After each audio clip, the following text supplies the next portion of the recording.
Marco confirme l'intérêt d'Aston Martin pour Verstappen. Ah, ça paraît logique en même temps, voilà. Tout chef d'équipe de premier plan qui veut concourir pour le titre mondial doit être intéressé par Max. Mais maintenant, gagnons d'abord le 5e titre. Oui, dans tes rêves. J'ai hâte de te revoir, chère Marie. Ah oui, ça c'est Amanda Newey qui avait dit ça, on l'avait vu.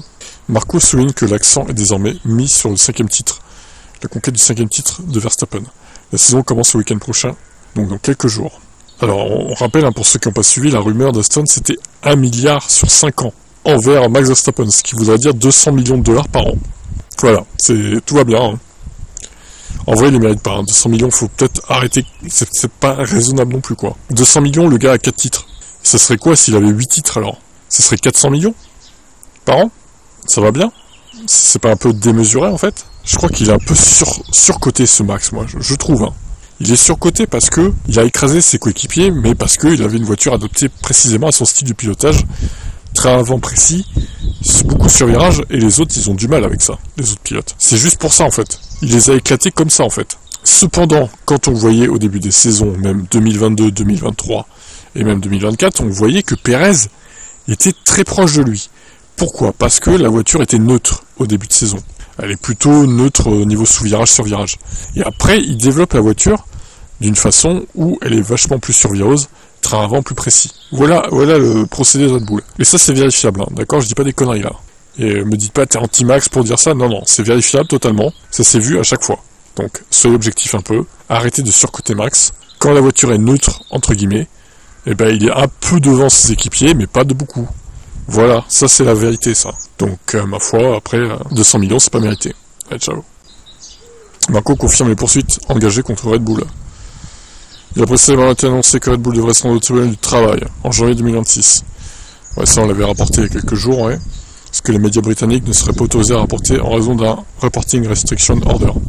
Mais ça, encore une fois, c'est une honte. Ils peuvent même pas parler, les médias britanniques, de l'affaire Horner, en fait.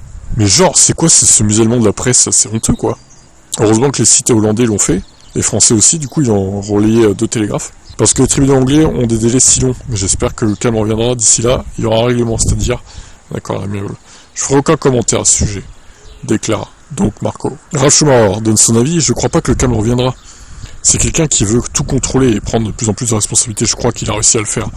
En interne, il a fait en sorte que Red Bull à Salzbourg se préoccupe davantage des autres sports, de football, etc.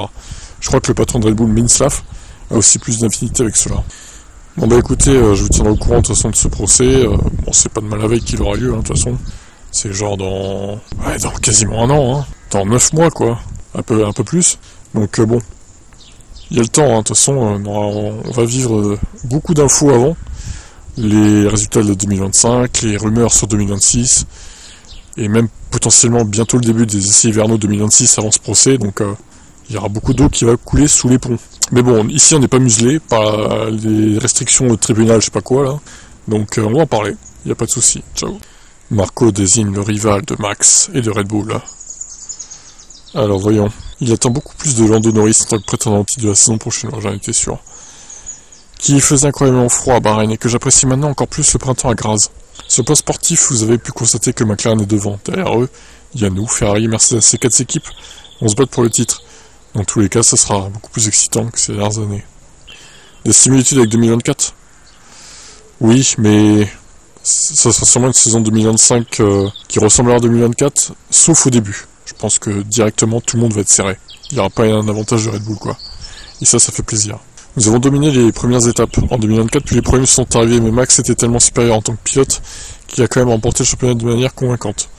Oui, il était supérieur en termes d'avance au début, qu'il a pu gérer ensuite. Non, ouais, corrigeons quand même, hein. Parce que Marco, voilà, il n'est pas du tout objectif. Maintenant, Norris sera encore plus dangereux, et il sera également intéressant de voir ce qui se passera chez Ferrari. Nous savons que Leclerc est un excellent pilote de qualif et que Hamilton est encore capable de réaliser des performances extraordinaires. Marco conclut, notre objectif est du moins le 5e titre d'affilée. Avec Vettel, on n'était pas parvenu. Bah oui, forcément, parce que la réglementation avait changé. Là, c'est toujours la même réglementation pour le coup. Est-ce que ça peut les aider à jouer ce 5e titre? On verra.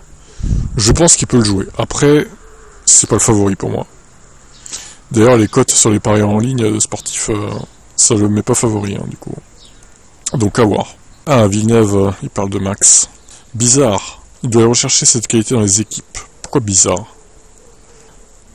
si Verstappen décide de continuer ailleurs que chez Red Bull. Villeneuve estime qu'il devrait trouver l'équipe qui lui convient le mieux. Ça dépend de ce qui est disponible. Peut-être l'année prochaine, il n'y a pas d'équipe excitante qu'il pourrait quitter pour rejoindre, même si la plupart des équipes le voudraient.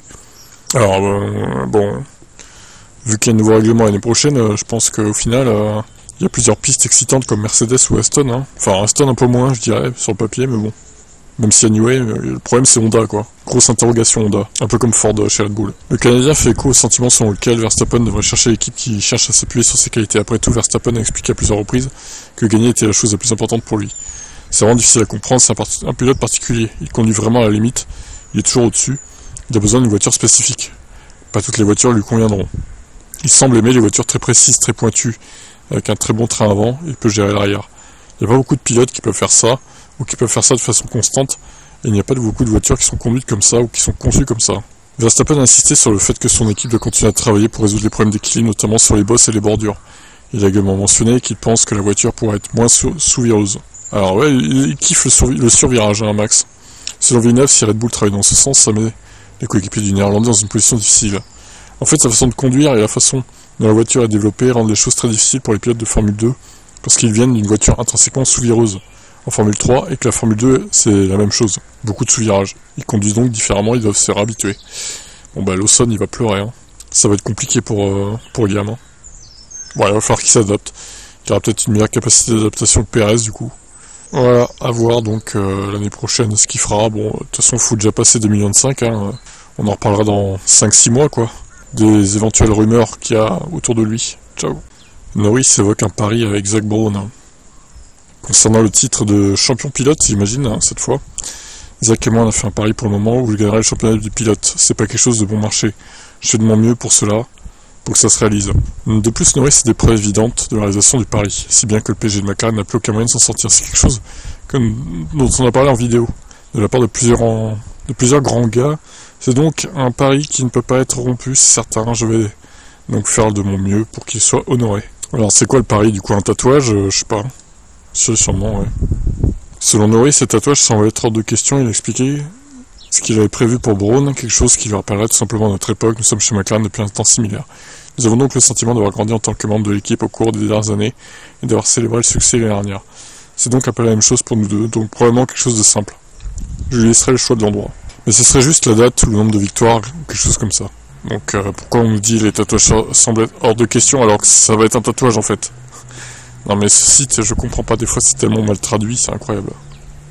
Bon bref, en gros, ce sera un tatouage rappelant leur époque commune chez McLaren. Et s'ils gagnent le titre, évidemment. Sinon il n'y aura rien. Allez, ciao.